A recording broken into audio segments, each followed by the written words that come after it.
over there on the channel. It's cold down through there, even though it's June. And the water was icy cold. But with all that clothes on, if you've ever swam with all your clothes on, it's not very easy, you know. Plus I had my rifle to take care of too. But I started swimming and I made it into it. They had obstacles in the water, the Germans did. They were steel obstacles that were sharp. And they had barbed wire from one to the other, and in between them, you couldn't hardly get through. I made it to one of those, and I was give out. I was tired, and I was hanging on there, and there was bullets flying all around me. They were hitting that steel thing where I was holding on to, and I knew I was going to get killed. But I kept my chest out of the water. The explosion in the water, if you got your chest down too deep in the water and you get an explosion in there, to collapse your lungs.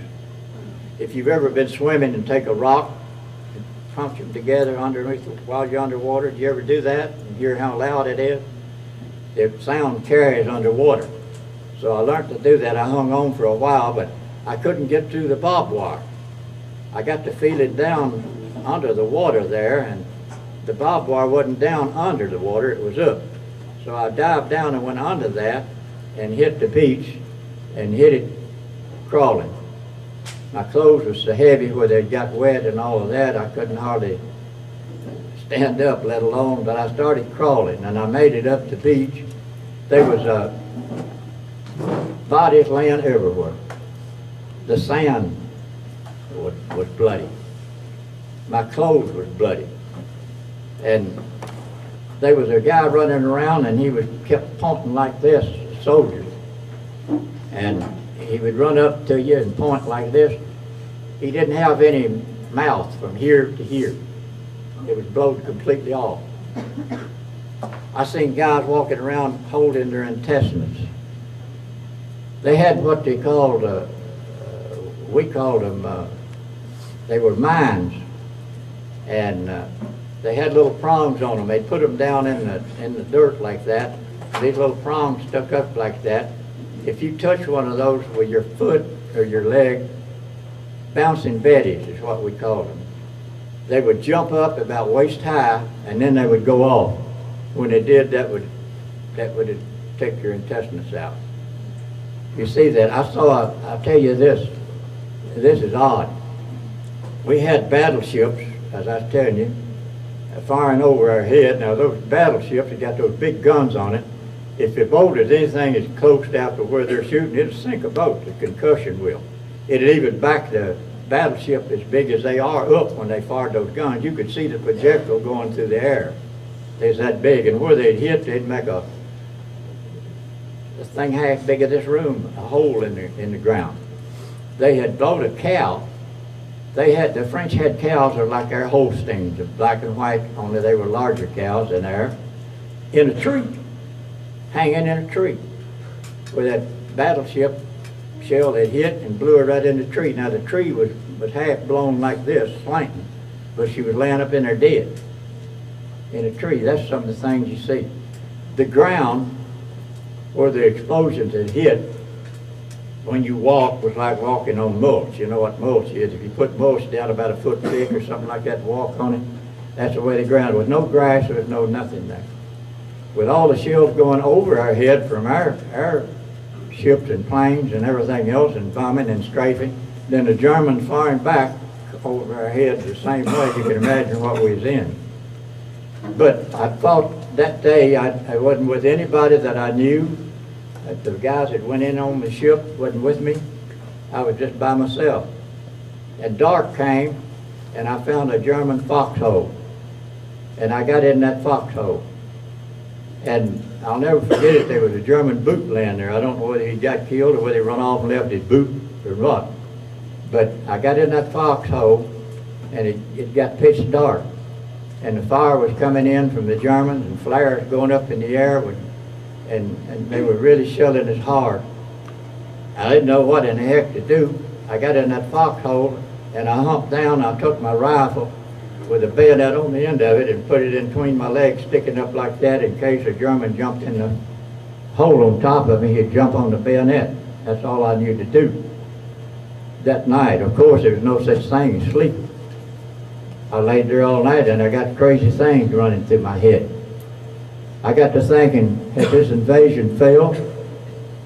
Have they left me here? Or have they killed all of us and they're waiting for the Germans to come down and kill me? That's what through my head all night long. I didn't know. When daylight come, I heard a sergeant, he was a sergeant, hollering out, and he said, come on, let's get out of here. We're all going to die. If we're going to die, we might as well die going in, and we're going to die here. The only ones here, he said, is going to be the dead and the wounded. So we made a mile that day, 1 mile. And to show you how close we'd come to losing that thing, General Eisenhower thought that we had lost it. If we had, we would have lost the war. That was it. If we had failed that invasion, we would have lost the war. And he thought maybe we had lost it. But we got in far enough to get behind some of the German line, and here's where funny things happened. The German had a general that they called the Desert Fox. He had beaten the English and the Americans in Africa and fighting in the tanks. He was a tank man. He had beat them, and he'd pop up and wipe them out and then disappear somewhere else. And they put him in charge of the defense of France if the invasion come. He had charge of it. He had a full division there at Omaha where we went in reserve, sitting back there. So if he lost men, he'd have weapons put in there. But he decided that day that he would go to his wife's birthday, and she was in Berlin. So he left, and when he left, he gave charge. He said, this division here, do not move, do not do nothing till I command. The Germans were like that. If they went out, you give them a command, they'd keep that command. And if they lost an officer, they sometimes would have a hard time replacing him, where we could get a sergeant to take over, something like that. They were different. But while he was in his wife in there, we made the invasion. And that division, if it had attacked us, would have wiped us out. But it didn't do it. Adolf Hitler then had made another mistake. He told him he had a headache, and he was going to take a pill to go to sleep, and nobody better not wake him up. And nobody would dare to wake him up. So he didn't have any command, to give any command to anybody. So there's that division was sitting there, and then he had some tank divisions ready to come in on us, and they couldn't move, all because of him and his general there had made a mistake. Now, was that natural or what, you know? Was that our side going our side? Everybody thinks in war, you know, that God is on my side, you know. And but I think about that, the mistakes that he made there. But then after we got in a few 2 miles or 3, we had a beachhead about 3 miles deep and 5 miles long. That was all we had in France. That's all we held. The Germans held all the rest. And when we got in there then and into getting a little bit more ground, why, I told the gentleman over here, in this, with these medals, there's a little silk handkerchief there. And down in the corner of that handkerchief is a little rose. And it says Rose le Français, which means the rose of France. And what I'm going to tell you about, while we was fighting there was a small village that we took, and was heavy fighting, and I was under heavy fire, machine gun fire and shells. And there was a bunker there. The French people in that village had went in to protect themselves and put up a white flag out on there. And a girl, a French girl now, while I was fighting there, behind a hedgerow, come running out of there, and she run up to me, and I was trying to motion her to get down because I knew she'd get killed. And she couldn't speak any English, and I couldn't speak any French. Only promenade avec moi. Anyway, she come running out there, and she gave me a big hug, and she stuck something down in my fatigue shirt pocket. And I kept motioning for her to get back. She run back into that shelter. That's odd in a way, because then it went on after the fighting. We got on into France and come on down to Mother's Day come around, and I'd always sent my mom, she was a widow woman, and I'd always sent her something for Mother's Day, and there's no way in the world on the battlefield you're going to find anything, send your mom, you know. And I reached down to get some stationery that I had in my pocket. We packed it in her pocket, and a pen we kept always to write my mom a letter. And when I come out with that little handkerchief. And I stuck it in the letter and sent it to my mom for Mother's Day, and I forgot all about that. After I got home and married and my mom was dead, my sister took her things, and she lived down on the Kentucky River at Camp Nelson, and the flood got up and got in her house, and she called me and said, we found a little old handkerchief down here, and it says something about France or something on there, and you're the only one who knows anything about that. And I went down, and she had washed it out for me, and I said, oh my goodness, that's what I sent my mom, that little French girl gave me.